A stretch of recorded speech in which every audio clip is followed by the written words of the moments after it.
Hello and welcome to the Indiana Century Podcast, hosted by Kory Easterday. Episode 16, Indiana's Geology for Nuclear. Part 1, What's Under Our Feet? When most people think about building a nuclear reactor, they think about what goes above the ground.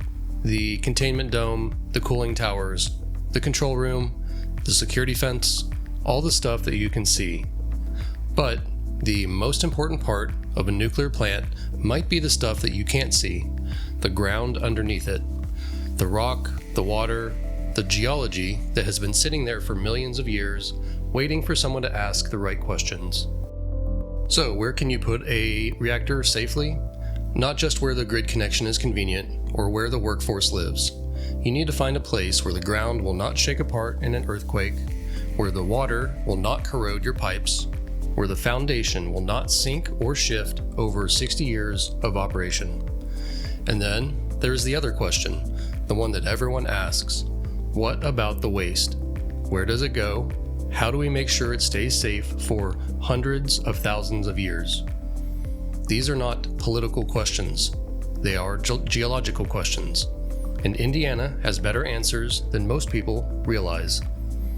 Today, in episode 16, we talk about the ground under our feet, the geology that makes Indiana a surprisingly good place for nuclear power, the challenges we need to work around, and the quiet advantage that could make Indiana the permanent solution to America's spent nuclear fuel problem. But first, I need to tell you about a place in Finland. Part 2, the Finnish model. Finland is building something extraordinary. It is called Onkalo, which means cave or hollow in Finnish. It is a deep geological repository for spent nuclear fuel, carved into the bedrock nearly 500 meters underground, about a third of a mile straight down. Here is what makes Onkalo different from every other nuclear waste project in the world. Finland picked a site. They got permits, they started digging, and they are finishing digging this year. The repository is a series of tunnels branching off of a central access shaft. At the end of each tunnel, they drill deep holes into the floor. They pack spent fuel into copper canisters. They lower the canisters into the holes. They fill the holes with bentonite clay, which swells when wet and seals everything tight. Then they backfill the tunnels. Then they seal the entrance. Then they just walk away. The fuel will sit there for 100,000 years. By the time it becomes safe, the ice age will have come and gone. The Finnish language will have changed beyond recognition. The entire map of Europe will be different. But the copper canisters and the bentonite clay and the ancient bedrock will still be doing their job. Finland figured out something that America has been afraid to admit. The waste problem is not a technical problem. It is a political problem. We know how to store nuclear fuel safely. We have known for decades.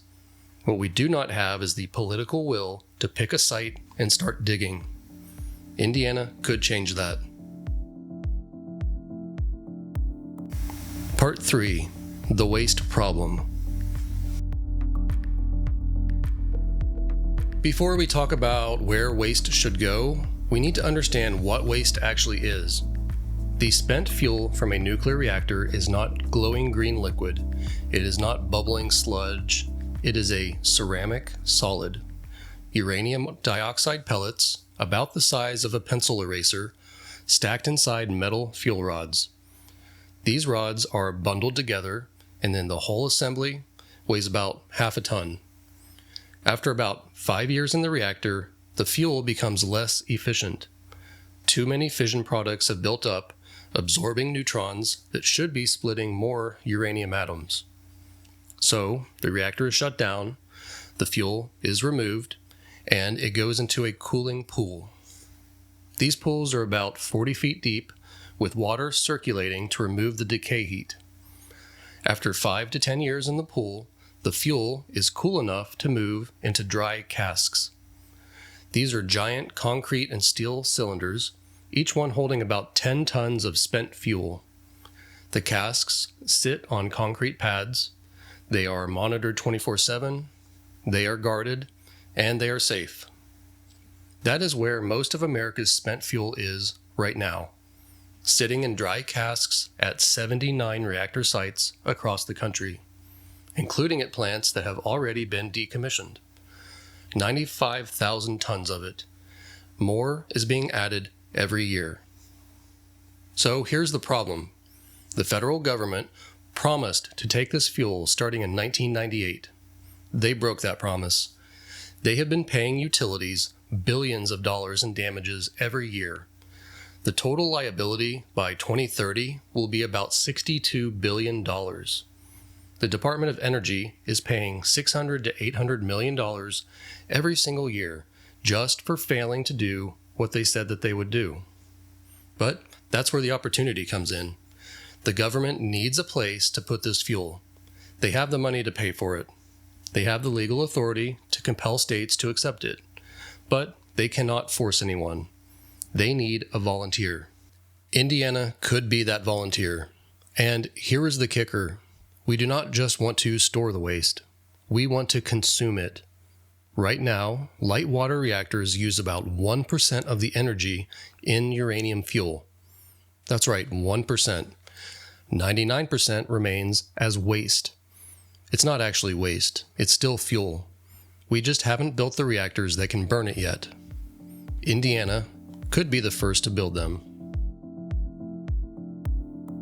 Part 4. Indiana's Geology. Here is what most people don't know about Indiana. The ground under our feet is boring. And boring is exactly what you want for nuclear waste. Let me walk you through Indiana's geology from bottom to top. So, at the basement level, at the very bottom, more than a mile down, is ancient crystalline rock. Granite, gneiss, schist. This is the same kind of rock that Finland is using for Onkalo. It is very hard, it is stable, and it has been sitting there for 1 billion years. It's not going anywhere. The sedimentary layers are above the basement. Indiana has thousands of feet of sedimentary rock. Limestone, sandstone, shale. These layers were deposited over hundreds of millions of years when Indiana was covered by shallow seas. They are flat, they are continuous and predictable. There are no major fault lines cutting through them, no volcanoes, no earthquakes. Above that is the glacial till. At the very top, covering most of the state, is a layer of glacial till, dirt and rocks and clay left behind by the ice sheets that covered Indiana during the last ice age. This layer is 50 to 300 feet thick, depending on where you are. It's not great for building foundations, but it is excellent for hiding things. You can bury a repository deep in the sedimentary rock and put hundreds of feet of glacial till on top of it. Nothing is going to get through that. So, let's talk about what Indiana does not have. Earthquakes. The New Madrid seismic zone is down in Missouri, hundreds of miles away. Indiana feels a little shaking from time to time, but nothing like California or Japan. What about volcanoes? None of those here. The last volcanic activity in Indiana was hundreds of millions of years ago. What about the groundwater? Most of it is in shallow aquifers near the surface. The deep sedimentary rock has low permeability. Water does not move through it quickly. And last, I want to talk about the Crane advantage. Southern Indiana is a little different. The Crane Naval Surface Warfare Center is located there. It is already a secure federal facility. It has restricted access. It already has the infrastructure to handle sensitive materials. And it is sitting on top of some of the most stable geology in the state. The Indiana Century Project proposes a consolidated interim storage facility at Crane, a place where spent fuel from across the country can be stored safely, securely, and economically. The federal government would pay Indiana storage fees to hold fuel here. At scale, that could be $1 billion a year or more. Indiana provides the geology, the security, and the political will. It is a deal that works for everyone. Part 5. Siting reactors. The exact same geology that makes Indiana good for waste storage also makes Indiana good for reactor siting. But there are additional considerations. First, seismic stability. Indiana is in a low to moderate seismic zone. The U.S. Geological Survey maps show that the probability of a damaging earthquake in Indiana is much lower than in California, Alaska, or the Pacific Northwest. Small modular reactors are designed to shut down safely even in a major earthquake, but building in a low seismic zone is still preferable. Next, we have to talk about flood risk. Many of Indiana's retiring coal plants are located on rivers.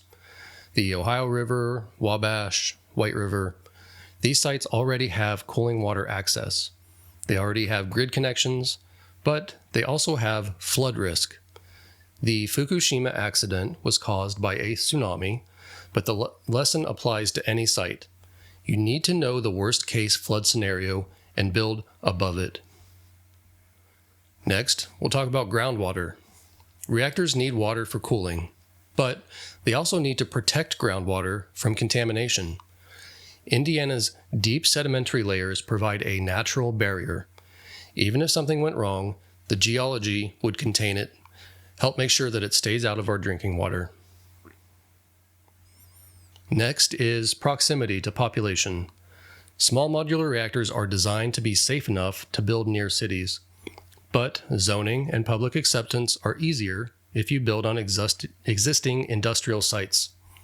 Coal plant sites are perfect because people are already used to heavy industry being there. The best sites in Indiana are retiring coal plant sites. So, what would be the best sites in Indiana? Based on existing coal plants, grid access, cooling water, and geology, we can look at Spencer County's Rockport, which has 2,600 megawatts, Gibson County's Gibson Plant, 3,100 megawatts, Floyd County's Gallagher Plant, 500 megawatts, Pike County's Petersburg Plant, 2,100 megawatts, and LaPorte County, Michigan City, has 500 megawatts. Each of these sites already has transmission lines, cooling water, a trained workforce nearby, and local governments that understand heavy industry. These are the first places we need to look to replace them with SMRs. Part 6. Too hot to touch. This episode's featured book is Too Hot to Touch: The Problem of High-Level Nuclear Waste by William M. Alley and Rosemary Alley. Bill Alley spent his career at the U.S. Geological Survey, where he led the technical work on the Yucca Mountain Repository Project.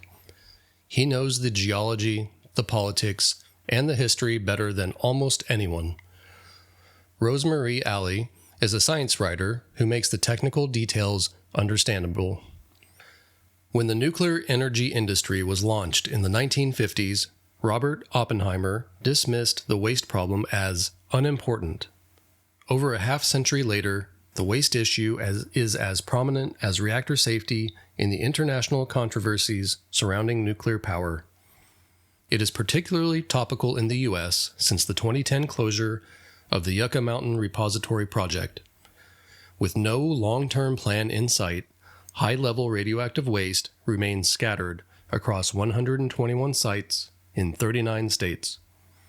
William and Rosemary Alley provide an engaging and authoritative account of the controversies and possibilities surrounding disposal of nuclear waste in the United States, with reference also to the difficulties and progress of other countries around the world. The book tells the full history from the early days after World War II up to the present time, with an insightful perspective drawn from William Alley's experience in the field including leading the U.S. Geological Survey study of Yucca Mountain. Stories of key players bring to life the pioneering science, the political wrangling, and media drama, and the not-in-my-backyard communities fighting to put the waste somewhere else. Written in down-to-earth language, this is a fascinating book for public interest groups, affected communities, and anyone interested in finding out more about this issue. The timely and important subject also makes it a valuable resource for policymakers, political staff, environmentalists, and research scientists working in related fields. Here is what the alleys teach us. First, the waste problem is not technical, it is political. We have known how to dispose of high-level nuclear waste safely for decades. The science is already settled.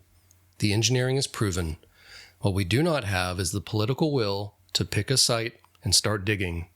Finland figured this out. The United States has not. Second, Yucca Mountain failed for political reasons, not geological ones. The alleys walk through the entire history of the Yucca Mountain project. The science was sound. The site was suitable, but Nevada did not want it. Senator Harry Reid made sure it never opened. The lesson is not that we need better science. The lesson is that we need a volunteer state, a state that wants jobs, the federal investment, and the host fees. Third, dry cask storage is safe, but not permanent. The alleys are clear that leaving spent fuel in dry casks at multiple sites across the country is not a long-term solution. The casks are designed to last 100, maybe 200 years. That is just a pause, not an answer to this long-term problem. The deep geological repository is the only permanent solution. Fourth, Finland is the model. The alleys spend significant time on Onkalo. They show how Finland succeeded where the United States failed. Finland started with community consent. They built trust. They let local governments have veto power. And they kept working until they found a site that said yes. The alleys end with a challenge. They say the United States has a moral obligation to solve their waste problem, not for ourselves, but for future generations. We have already created this waste. We have the technology to dispose of it safely. The only thing missing is the will. Indiana can supply that will. Part 7. Objections and Responses. Let me walk through the objections I hear most often about nuclear waste and reactor siting in Indiana. Objection 1. Won't spent nuclear fuel leak into groundwater? This is probably the most common and most legitimate concern. People imagine barrels leaking, contamination spreading through aquifers, and drinking water becoming poisoned. So, let me address it directly. First, the fuel is not a liquid. It is a ceramic solid. Uranium dioxide pellets that are extremely insoluble in water. They do not dissolve like salt. They don't leak oil. They are rocks. Hard, dense, chemically stable rocks. Second, the fuel is enclosed in multiple barriers. The zirconium alloy cladding is the first barrier. It is corrosion resistant and designed to last 4 centuries. The fuel pellets themselves are the second barrier. They are ceramic and do not readily release radioactive material. The canister itself is actually the third barrier. Thick steel or copper, welded shut. The bentonite clay would be the fourth barrier. When it gets wet, it swells, sealing any gaps and preventing water from flowing past. The surrounding rock is the fifth barrier. Deep, stable, low permeability rock that has held fluids in place for millions of years. Third, even if all barriers failed, the radioactive material would have to travel through hundreds of feet of rock to reach any groundwater used for drinking. The same geology that makes Indiana stable also makes it slow. Water moves through deep sedimentary rock at a glacial pace. By the time any contamination reached a well, the radioactive isotopes would have decayed or been diluted to undetectable levels. Fourth, we have natural proof that this works. The Onkalo natural reactor in Gabon operated 2 billion years ago. Fission reactions occurred spontaneously in a uranium deposit underground. The waste products from that natural reactor have moved less than a few meters from where they were created. 2 billion years ago. That is the timescales we're talking about. The geology has held. The real risk is not from a deep geological repository. The real risk is from leaving spent fuel in dry casks on the surface above the water table, vulnerable to accidents, weather, and eventual corrosion. A deep repository is the safer solution. That is why Finland is building one, and that is why Indiana should too. Objection 2. What about the New Madrid Fault? Could an earthquake crack a repository? The New Madrid Fault is 150 miles from Indiana's southern border. A major earthquake there would be felt in Indiana, but the shaking would be moderate. SMRs and dry casks are designed to withstand much stronger shaking. A repository at Crane, sitting on deep stable rock, would be just fine. Objection 3. I do not want nuclear waste in my county.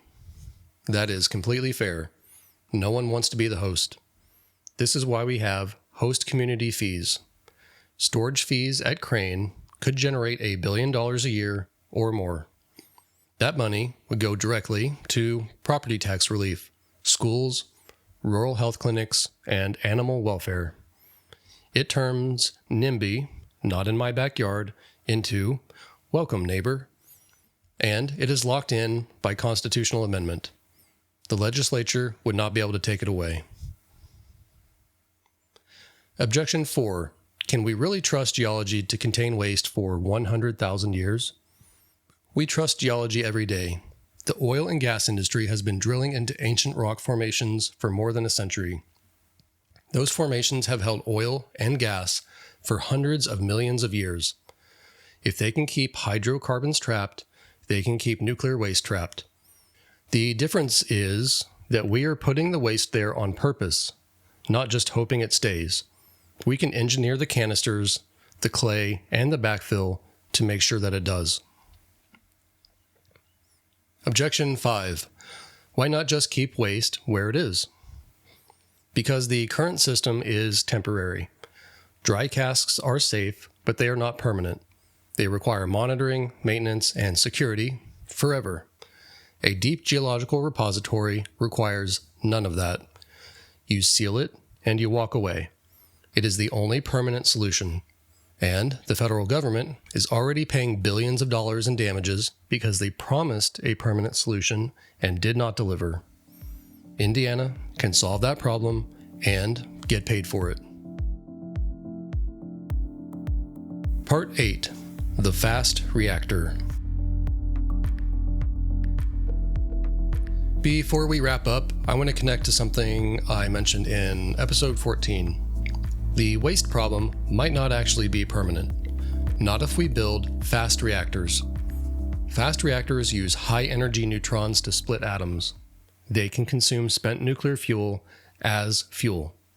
The fuel that comes out of a traditional nuclear reactor still has more than 90% of its potential energy left. A fast reactor can burn that fuel. What is left is a half-life of 200 to 300 years, not 200,000 to 300,000 years.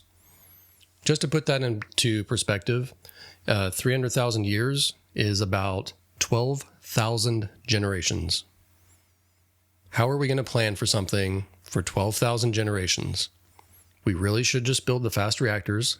That way we can take the waste that we already have, reduce it by 99.999%, and then we're left with a 300-year manageable problem as opposed to a 300,000-year problem. In other words, this turns a geological problem into an engineering problem. You do not need to isolate waste for hundreds of thousands of years. You just need to store it for a few centuries, while the fast reactor burns through the rest of the fuel. FANCO, First American Nuclear Company, the company I mentioned in episode 14, is headquartered in Indianapolis. Their Eagle 1 is a lead bismuth cooled fast reactor. They are working on the regulatory process now. If they succeed, Indiana could be home to the first commercial fast reactor in the United States. A reactor that turns waste into fuel. A reactor that solves the problem instead of passing it on to countless future generations. And there is something else. A fast reactor produces high temperature heat. That heat can do more than make electricity. It can power industrial processes. It can produce synthetic jet fuel. The U.S. military is the single largest consumer of jet fuel on Earth. 4 billion gallons are used every year. Every single drop is imported or refined from foreign crude. That supply chain is vulnerable to geopolitics, hurricanes, and cyber attacks. Indiana can offer a solution. At Crane Naval Base, we could produce carbon-negative synthetic jet fuel using nuclear power. We can capture CO2 using this waste heat. We can create green hydrogen. This would be domestic, resilient, and produced on a secure military installation right here in the United States. This isn't environmentalism. It is actually national security. Part 9. The long-term vision. Let me be clear about the long-term vision. The goal is not to run fast reactors forever. The goal is to consume the existing stockpile of spent nuclear fuel, generate clean power for several decades, and then transition to fully renewable grid with storage. Fast reactors are the bridge to that reality. They take the waste we have already created and turn it into fuel.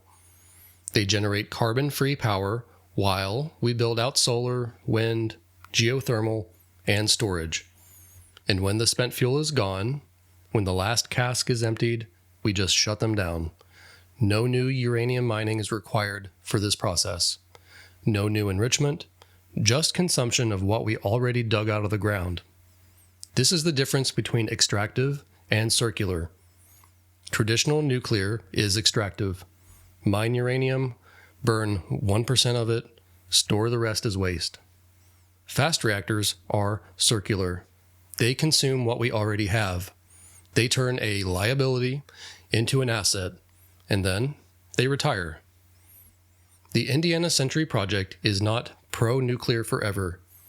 It is pro-solving the waste problem. It is pro-building a bridge to a renewable future. And it is pro-doing both with technology that already exists, proven by the IFR at Argonne National Lab, and now being commercialized by FANCO right here in Indianapolis. That is sovereignty. Not just building reactors, but building the whole system, from fuel to power to waste to fuel again. And then, when the job is done, we walk away into a renewable future.